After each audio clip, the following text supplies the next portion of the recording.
नमस्कार दोस्तों, स्वागत है आप सभी का। आज की क्लास में अपन वर्गीकरण टॉपिक के एमसीक्यू मिलाएंगे। वर्गीकरण टॉपिक हमने पहले ही पढ़ रखा है और आज इसके एमसीक्यू हल करेंगे। अपन जब भी एमसीक्यू मिलाते हैं तो अपना ये टारगेट रहता है कि केवल ये नहीं है कि प्रश्न लिखे और उसका उत्तर बता दिया। अपन का ये टारगेट रहता है कि जो पूरा टॉपिक है वो एमसीक्यू में आपके कवर हो जाए। तो हर एक एमसीक्यू का थोड़ा सा मैं विस्तार से बता भी देता हूँ कि ये चीज क्या होती है, वो भी आपको सरल भाषा में। अब वही सिस्टम है, आपको लास्ट में बताना है 20 एमसीक्यू है, लास्ट में आपके कितने सही है कितने गलत, तो वो चीज भी आपको लास्ट में बताना है, जोड़ देना साथ में। पहला क्वेश्चन देखो, वर्गीकरण सारणियन का निम्न चरण है, बताओ तो क्या है इसका सही उत्तर। वर्गीकरण है वो सारणियन का प्रथम चरण है, यानी पहले वर्गीकरण किया जाता है, उसके बाद सारणियन, फिर चित्र द्वारा प्रस्तुतिकरण, चित्र या डायग्राम द्वारा, इस हिसाब से। तो वर्गीकरण है वह सारणियन का कौन सा चरण है, प्रथम चरण, यानी वर्गीकरण सारणियन से पहले किया जाता है। और इसको अब ये भी पूछ सकते हैं सारणियन वर्गीकरण का, तो सारणियन है वर्गीकरण का क्या है, द्वितीय। नाम को आगे पीछे करते उत्तर चेंज हो जाता है। आगे देखो, वर्ग विस्तार ज्ञात करने का सूत्र है, बताओ।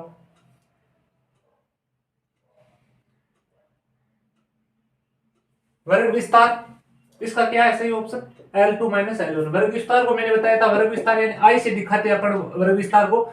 तो आई बराबर जो ऊपरी सीमा है उसको निचली सीमा से घटाते हैं। ये मान लो मैंने वर्ग अंतराल दे दिया ना 10 से 20, ये दे दिया 10 से 20, 20 से 30, इसका वर्ग अंतराल निकाला तो 20 से 10 घटाएंगे। सॉरी, यहाँ प्लस नहीं है माइनस है ना, 20 से 10 घटाएंगे। L2 यानी जो ऊपर वाली सीमा है, L1 है नीचे वाली सीमा, ये इस टॉपिक में मैंने पूरा बताया रखा है। तो L2 माइनस L1 ये हो जाएगा वर्ग विस्तार ज्ञात करने का सूत्र। नेक्स्ट देखो, समंकों के वर्गीकरण की विधि नहीं है, बताओ।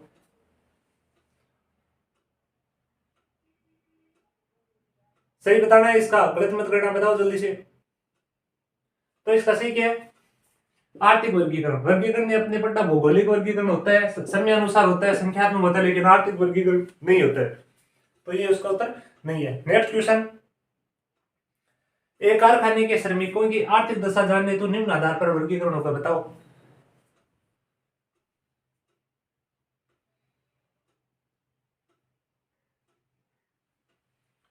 तो इसका सही उत्तर है संख्यात्मक वर्गीकरण।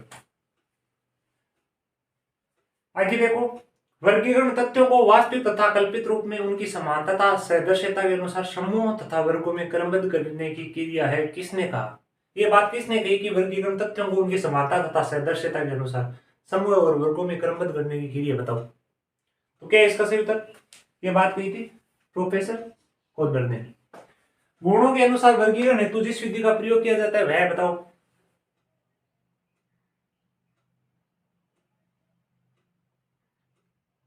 क्या है इसका सही उत्तर, इसका सही उत्तर है उपरोक्त में से कोई नहीं। यहाँ पे मैं ये वर्गीकरण वापस पढ़ा देता हूँ, क्योंकि मैं समझाने पे यहाँ भी समझा सकता था, लेकिन यहाँ तक ये प्रश्न आ रहे हैं तो यहाँ पे बताता हूँ। समय अनुसार वर्गीकरण, यानी समय के अनुसार मिनट, सेकंड, महीना, वर्ष, वो कौन सा हो जाता है, समय अनुसार वर्गीकरण।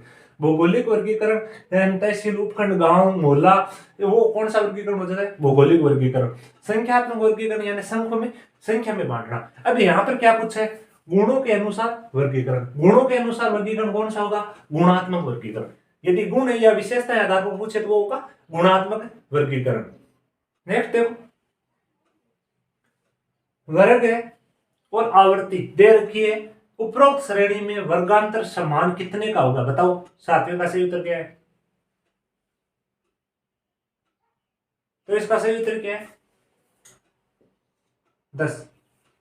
देखो, उपरोक्त श्रेणी में वर्गांतर यानी समान, समान वर्गांतर का पूछा। वैसे तो अलग अलग, यहाँ पे 0 2 में वर्गांतर कितने का, 2 का है, 2 5 में 3 का है, 5 8 में 3 का है, 8 10 में 2 का हो गया, 10 16 में 6 का हो गया। इस हिसाब से अलग अलग दे रखा है, लेकिन मैक्सिमम अंतर देखना है। मैक्सिमम अंतर देखो 20 और 30 के बीच में कितने का अंतर है, 10 का, और कहीं अंतर है नहीं। और हर 10 पर वर्ग भी खत्म हो रहा है, जैसे यहां से 0 से शुरू हुआ और 10 पे देखो एक वर्ग खत्म हुआ है, तो ये इतने आ जाएंगे 0 से 10 में। दूसरा आ जाएगा 10 से 20 वाला, ये 10 से 20 वर्ग में। तीसरे वाला 20 से 30 ऑटोमेटिक दे रहा है। चौथे वाला बन जाएगा 30 से 40, यानी समान वर्ग अंतर 10 10 के वर्ग अंतराल से बन जाएगा। पहला 0 से 10 तक का, इसमें यहां तक डाटा। दूसरा 10 से 20 में यहां तक का डाटा, 20 से 30 में ये आ जाएगा, 30 से 40 में ये। तो समान वर्गांतर इस सवाल में क्या बनेगा, 10 का। ये इसका सही उत्तर है।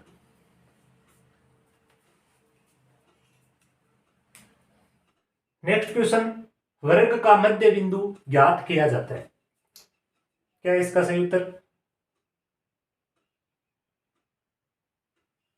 तो इसका सही उत्तर है ऊपरी व निचली सीमा को जोड़कर और 2 से विभाजित करने पर। सूत्र के हिसाब से मैंने लिखा नहीं है, क्योंकि एग्जाम में कैसे भी सूत्र के हिसाब से भी पूछ सकते हैं आपको, सीधा थ्योरी के हिसाब से भी पूछ सकते हैं। यदि सूत्र के हिसाब से आपको पूछे तो L1 प्लस L2 बटा 2, ये क्या ज्ञात करने का है? मध्य बिंदु। ठीक है, यानी अपने को जैसे ऐसे देते ना 10 से 20, 20 से 30, अब क्या है कि इनका मध्य बिंदु ज्ञात करना है, यानी वर्ग अंतराल को छोड़कर मध्य बिंदु। तो इन दोनों सीमाओं को जोड़ेंगे और 2 का भाग दे देंगे। L1 ये है, L2 है, तो दोनों को जोड़कर 2 का भाग दे देंगे तो क्या आ जाता है? मध्य बिंदु। नेक्स्ट सवाल, वे मूल्य जिनकी गणना की जा सकती है, बताओ क्या है इसका सही उत्तर?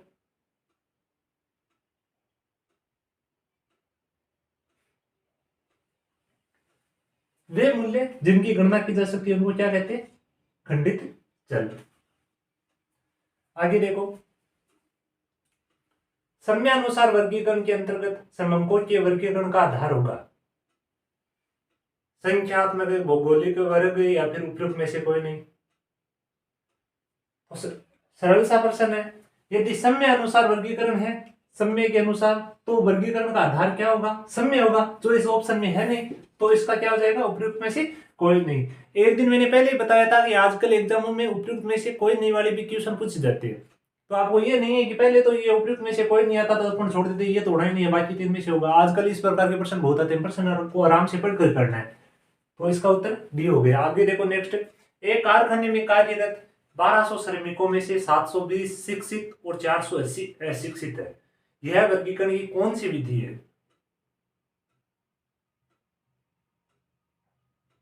क्या इसका सही उत्तर है? इसका सही उत्तर है गुणानुसार वर्गीकरण। उदाहरण में भी मैंने सिखाया था कि शिक्षित और अशिक्षित, ये 2 गुणों के आधार पर वर्गीकरण हो रखा है, शिक्षित और अशिक्षित, यानी गुण एक ही है, इसके आधार पर वर्गीकरण हो रखा है, गुण के आधार पर। तो कौन सा होगा? गुणानुसार वर्गीकरण। और गुणानुसार भी वर्गीकरण के 2 भाग बताए थे मैंने। आगे देखो, वे मूल्य जिनकी माप किया जा सकता है, वे मूल्य जिनके माप किया जा सकता है या फिर जिनको मापा जा सकता है, वो क्या कहते हैं? क्या क्या क्या कहलाते हैं? आराम से सोच के सही उत्तर देना है।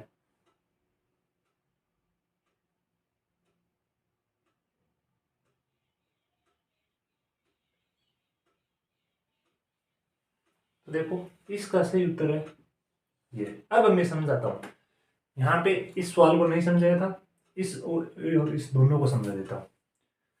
वे मूल्य जिनकी गणना और वे मूल्य जिनका माप, दोनों में क्या अंतर है?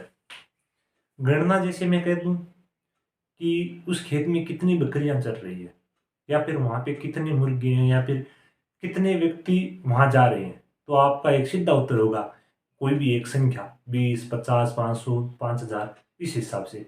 ठीक है, तो जिनकी गणना की जा सकती है, ठीक है, व्यक्ति, मुर्गे, गाय, बकरी, जो भी इकाइयां हैं उनकी गणना की जा सकती है, वो तो होते हैं खंडित। और जिनका माप किया जाता है, जैसे तोल करना है लीटर या किलो में, लंबाई मीटर में, वर्ग मीटर, वर्ग किलोमीटर में, किलोमीटर में लंबाई होगी, माप हो गया, माप हो गया वजन, या मतलब जिनका माप सकते हैं। अब जैसे लंबाई करनी है, अपन कहते हैं कि 5 फुट है, तो जरूरी नहीं है 5 फुट 1 इंच का होगा, 5.1.1, मतलब आगे भी इकाइयां होती है। तो जिनका माप किया जाता है वो तो कौन से चल होते हैं? सतत, या फिर सतत को ही क्या कहते हैं? अखंडित। सतत और अखंडित है, दोनों एक ही चीज है। ठीक है, और अपन कहते हैं खंडित या असतत, यहाँ पे मैंने खंडित का ऑप्शन डाला। ठीक है, और ये अखंडित और ये सतत, ये तो दोनों एक ही ऑप्शन हो गए, ये तो दोनों होना नहीं था, और ये था खंडित। यानी खंडित और असतत एक को ही कहते हैं, और सतत और अखंडित भी एक को कहते हैं। तो जिनकी गणना की जा सकती है वो तो होती है खंडित, और जिनका माप किया जा सकता है वो होते हैं सतत। समझ आई बात? अब देखो, उपसाधन की विधि नहीं है, बताओ क्या है इसका सही उत्तर।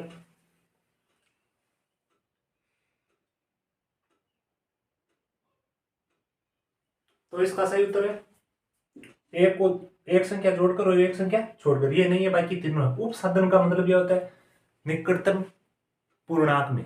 जैसे अपन ये लिखते हैं ना 1.7893 ऐसे लिख दिया मैंने। अब इसको आप निकटतम पूर्णांक में लिखोगे तो आप इसको 1.8 भी लिख सकते हो, ठीक है। या फिर पूरा पूरा लिखना हो तो 1.8 है तो आप इसको 2 भी लिख सकते हो।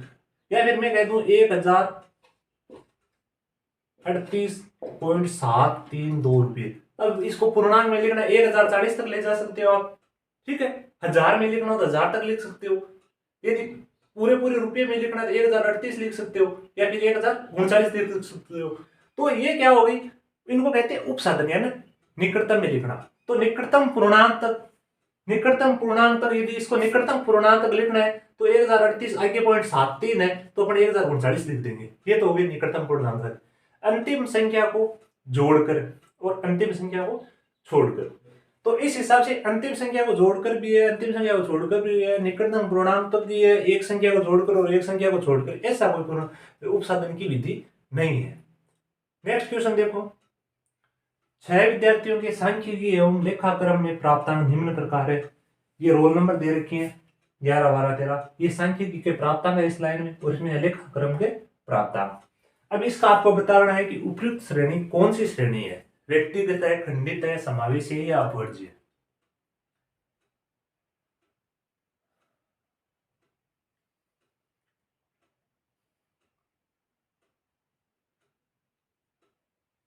तो क्या है इसका सही उत्तर, कौन सी श्रेणी है ये श्रेणी है व्यक्तिगत। देखो व्यक्तिगत, खंडित और अखंडित, 3 श्रेणियां हो गई।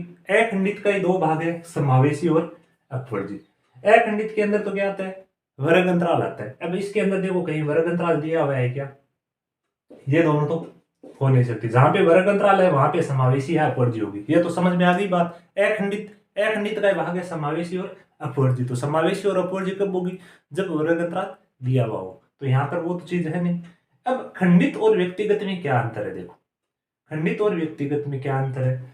व्यक्तिगत में तो मैं हर व्यक्ति की अलग अलग, जैसे मान लो कि एक क्लास है, क्लास में एक टेस्ट हुआ, टेस्ट में नंबर दर्शाने हैं अपने को कि कितने में से कितने हैं, 50 में से सब ये कितने कितने नंबर है। तो मैं हर एक का लिखूंगा कि 39 सीधी 3 लड़कों के तो 39 39 39 लिखूंगा। 38 आए हैं तो 38 लिखूंगा। 37 2 बार आए हैं 37 37 लिखूंगा। इस हिसाब से हर एक का लिखूंगा। जैसे 50 में से नंबर लिखने 10 छात्रों के, तो मैं 10 छात्रों के नंबर लिख देता हूँ 39 39 25 30 25 24 25 27, ठीक है।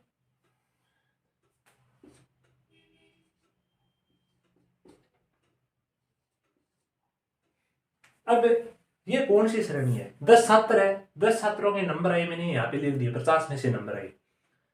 तो इसमें देखो 39 39 है, सब मैंने 39 कितनी बार है, 1 2 बार है, 2 बार लिख दिया। 25 देखो 1 2 3 बार है, 3 बार लिखा है, ठीक है। जितनी बार आए है उतनी बार ही उनको लिखा है। तो ये तो होगी व्यक्तिगत श्रेणी। ये कौन सी होगी,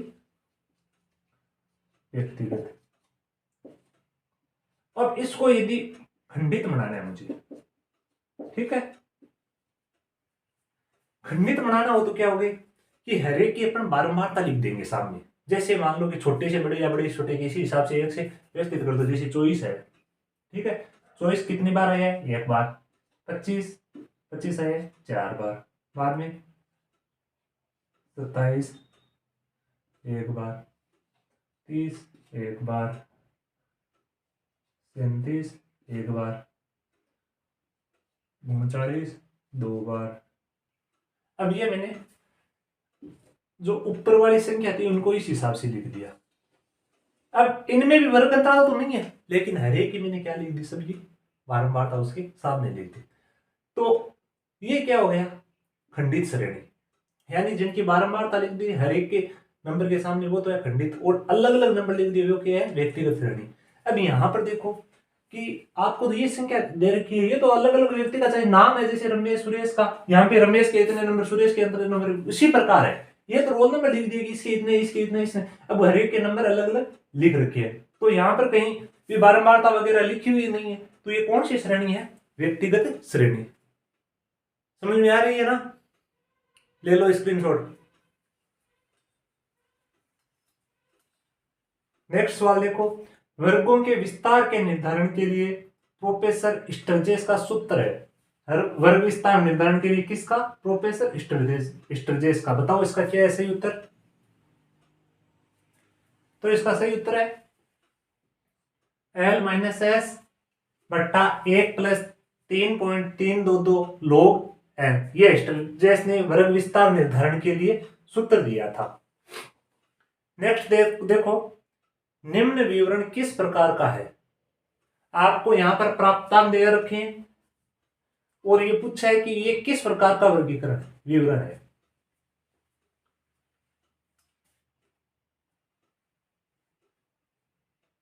तो क्या इसका सही उत्तर है? इसका सही उत्तर है खुले सिरे वाली श्रेणी। जब मैंने ये टॉपिक कराया था तब आपको पढ़ाया था कि यदि पहला और अंतिम है, इनका जो एक सिरा नहीं दिया हुआ है, जैसे ये दे दिया अंडर 10 यानी 10 से कम, और ये दे दिया 25 एंड अबोव यानी 25 एंड मोर यानी 25 और 25 से ज्यादा, तो इनकी जो लास्ट वाला सिरा नहीं दिया और इसका पहला नहीं दिया, तो ये किस प्रकार की सारणी होगी या किस प्रकार की विवरण है? तो ये है खुले सिरे वाली श्रेणी है। ठीक है, उस टाइम श्रेणी वाले टाइम में मैंने बता रखा है। यदि ये टॉपिक आपकी ने नहीं देखा है, इसकी थ्योरी नहीं देखी है, तो देख लेना, इसी प्ले लिस्ट में वो वीडियो मिल जाएगा, वर्गीकरण नाम से टॉपिक करा रखा मैंने। फिर देखो, उपसाधन की बहुप्रचलित विधि है। उपसाधन बता दिया क्या होता है? उपसाधन यानी नजदीक में लिखना। तो ये कुछ उपसाधन की विधियां हैं, निकटतम पूर्णांक तक अंतिम संख्या को जोड़कर, अंतिम को छोड़कर, युगांक नियम द्वारा। तो इसमें बहुप्रचलित विधि कौन सी है? सबसे ज्यादा काम में कौन सी काम में ली जाती है? तो इसका क्या है सही उत्तर? तो इसका सही उत्तर है निकटतम पूर्णांक तक। निकटतम पूर्णांक तक उपसाधन की सबसे प्रचलित विधि है। ये क्वेश्चन मैंने टेलीग्राम के मेरे चैनल पे भी करवाया है। यदि आप भी अभी तक टेलीग्राम चैनल पर नहीं जुड़े हुए हो तो टेलीग्राम पर जाकर इकोनॉमिस्ट योगेश, मेरा जो यूट्यूब चैनल है इसी नाम से टेलीग्राम चैनल बना रखा है, वहां पे लगभग 1100 प्लस मेंबर है, वहां जुड़ जाना। वहां पर मैं जब भी फ्री होता हूँ तब क्वेश्चन वगैरह पीडीएफ वगैरह डालता रहता हूँ, तो उस पे भी जुड़ जाना यदि नहीं जुड़े हो। आगे देखो, नेक्स्ट क्वेश्चन है, निम्न में से कौन सा तथ्य संख्यात्मक नहीं है? तो कौन सा नहीं है? अविभाज्य। सही उत्तर है अविभाज्य, क्योंकि ये कौन सा है? गुणात्मक है। बाकी आयु, ऊंचाई, उत्पादन ये सब संख्यात्मक है, अविभाज्य है वो गुणात्मक है। नेक्स्ट देखो, निम्न श्रेणी में वर्ग विस्तार कितने का है? बताओ।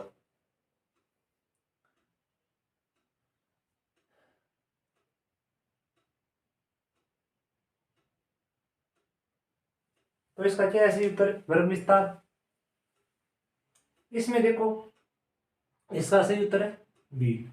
ये जो श्रेणी दे रखी है ये कौन सी श्रेणी है? ये है समावेशी श्रेणी, और एक होती है अपवर्ज्य श्रेणी। यदि कभी ऐसा सवाल दिया हो तो अपन को ये समावेशी श्रेणी को अपवर्ज्य में बदलना पड़ता है। अपवर्ज्य में बदलते हैं तो अपवर्ज्य का होता है कि पहले जो वर्ग है इसकी ऊपरी सीमा और दूसरे की निचली सीमा, ठीक है, इन दोनों का अंतर 9 और 10 का अंतर कितना होगा? 1। उसको 1 में 2 का भाग देना है, यानी 1 में 2 का भाग देंगे तो 0.5 है, इसमें जोड़ना है, इसमें से घटाना है। इस हिसाब से अपन करेंगे तो ये जो समावेशी श्रेणी है वो अपवर्ज्य में बदल जाएगी। जैसे इसको बदलना हो 0 से 2, तो अपन यहाँ क्या करेंगे? 9 और 10 का अंतर देखेंगे, तो इनका अंतर कितना आया? 1। इसमें 2 का भाग देंगे तो आ जाएगा 0.5, वो इसमें तो जोड़ देंगे, तो पहला वर्ग है वो 0 से 9.5 बन जाएगा, क्योंकि अपन माइनस में ले जा नहीं सकते इसको, ठीक है, नहीं तो ये माइनस का 0.5 10 का अंतर डालना था। अब आगे वाला है, ये यहाँ से 9.5 से शुरू करेंगे, 9.5। अब आगे वाला देखो 19 और 20 है, सेम उनकी यही कंडीशन करनी है, दोनों का अंतर निकालना है, 1 और तो इसमें से जो जोड़ना है 0.5 आएगा, इसमें घटाना है, तो ये क्या आ जाएगा? 19.5। ठीक है, आगे वाला फिर 19.5 से 29.5 या फिर इस हिसाब से बदल देंगे, ठीक है। आइए अब इनका देखो वर्ग अंतराल, इन वर्ग विस्तार कितने का है? इनमें कितने का है? 10 का। इसमें कितने का है? 10 का। तो आप यदि इनका अंतर देख के 9 कर दोगे तो आपका उत्तर क्या हो जाएगा? गलत। वर्ग विस्तार कितने का है? 10 का है, क्योंकि ये श्रेणी आपको दे रखी है समावेशी, इसको अपवर्जन बदलना है, फिर वर्ग विस्तार देखना है, तो आपने कहा आ जाएगा 10, ये इसका उत्तर हो जाएगा, इस हिसाब से बताया जाएगा। और समावेशी और अपवर्जन मैंने बताई दी, यदि इस प्रकार दिया हुआ है तो समावेशी श्रेणी है, और इस हिसाब का जो आगे वाली ये दोनों सीमाएं सेम होती है तो होती है अपवर्जन श्रेणी। फिर देखो राजस्थान में वर्षा की प्रवृत्ति जानने के लिए वर्गीकरण का उचित प्रकार होगा।